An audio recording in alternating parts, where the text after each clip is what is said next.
Gusto ko lang makatry kahit isang laban lang. Kaso nung nakatikim ng panalo, alam mo yon, nung nakatikim ng panalo, dire-diretso na. My name is Jay De Villa. Ako po ay isang blue belt under RCBJJ, Ricardo Cavalcanti Jiu-Jitsu. And lumalaro po ako sa 155 or 170 pounds. Pero ngayon po napalaro ako sa 185 pounds. Gi or no gi? No-gi, kasi MMA fighter ako. Mas practical sa akin mag no-gi. Ano naman ang favorite mong competition move? Takedown, single leg or double leg. And armbar. When it comes to your takedowns, ano ang nagpa-help sa'yo mag-build ng confidence? Lalo na competition. Yung confidence sa laban, mabibuild mo talaga yan during training eh. So kung ano yung palagi mong na-execute na move sa training, yun yung magkakaroon ka ng confidence i-execute sa laban.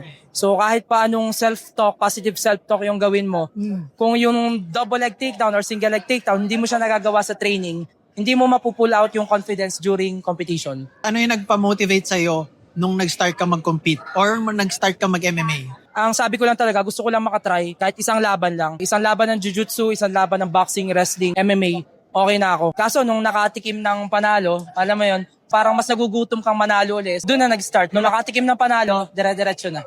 Ano sa tingin mo yung pinaka-nakatulong sa'yo sa competition mo ngayon? Cross-training. Kailangan din maka-cross-train ka sa ibang gym. Doon mo kasi may ilabas yung adrenaline din, which is almost same during competition. May makakaroll ka na hindi mo naman masyado nakaka-train. Yeah. Kasi iba pa rin kasi yung adrenaline pag yung nakaka-train mo palagi is yung palagi mo na rin kasama sa gym eh.